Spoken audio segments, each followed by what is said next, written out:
describe him to me. And Muslims, look at the description of your Rasul. And for some, this would be the first time you hear what your Prophet looked like. I saw a man of striking appearance. ظاهر الوضاء أبلج الوجه, radiant face, حسن الخلق, beautifully created.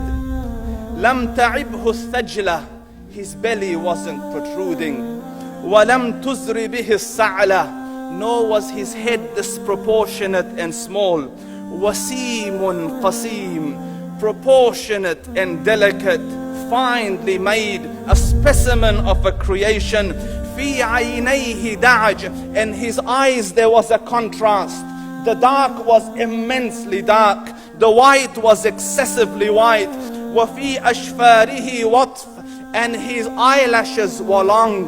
وفي صوته صهل, and in his voice was a natural echo. وفي عنقه سطع, and his neck was elegantly long. وفي لحيته كثاثة, his beard was full and thick. أزج أقرن, his eyebrows were arched, but they were not joined. It was separated. In summit, فعليه الوقار, when he was silent, dignity covered him. وإن تكلم سماه وعلاه البهاء, and when he spoke, it was audible and clear, almost commanding and overtaking. أجمل الناس وأبهاهم من بعيد, from afar the most striking and outstanding in appearance. وأحسنهم وأجملهم من قريب, and when he came near, the best of them and the most handsome of them in closeness. حلو المنطق, such an exalted and sweet level of logic. Like when he used to speak, it was so coherently logical, it was smooth and easy to understand. فصل لا نزر ولا هذر, he was to the point, not excessive, nor too short.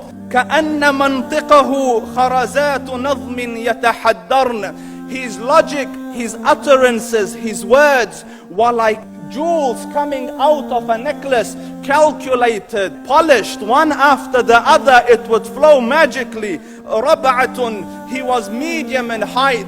Your eye didn't have to strain to look up at him, nor was it tedious to look down at him. He was a comfortable sight to look at.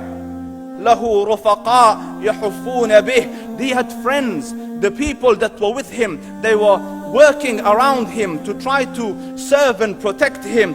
إن قال سمعوا لقوله, when he used to say something, they used to hearken to what he used to say. وإن أمر تبادروا إلى أمره, when he commanded, they used to compete to fulfill the command.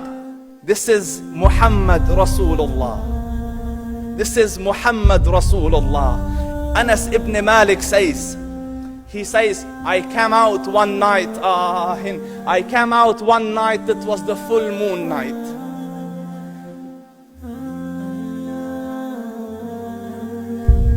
And I looked at the moon, and in the desert, understand, the moon is an awesome sight.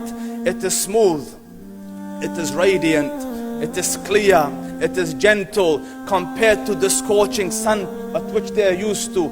So the moon was the epitome of beauty. So he says, I came out at a full moon night and I looked at the moon and I saw it beautiful, handsome. So I said, let me go see if the moon is more handsome or my Prophet is more handsome. Let me see if that is more beautiful or the Prophet is more beautiful. So I went and I saw him standing afar.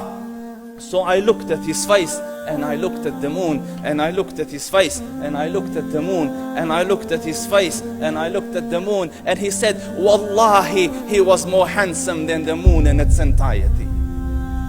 That is just the look of your Rasul.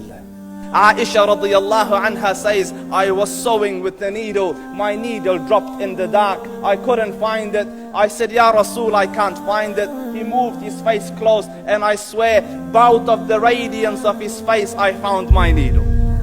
And the Prophet sallallahu alaihi wasallam was mind-bogglingly handsome, but his handsomeness was covered with waqar and jalal and hayba. The Sahaba say, when we used to sit at his feet, two feelings conflicting would come on the heart. The first one, you wanted to look at him. You wanted to behold the majesty of his face. And when you wanted to look up, shyness used to overtake you, so you used to look down. Amr ibn al-As says, I sat with him many times, but if you ask me to describe his face, I can't describe it. I wouldn't be able to look up to him ijlalan wa ta'zeeman. I couldn't look up at him. And that is why he didn't have the problems that Yusuf alayhi salam had. Because it was difficult to penetrate the awe and the splendor of the Rasul.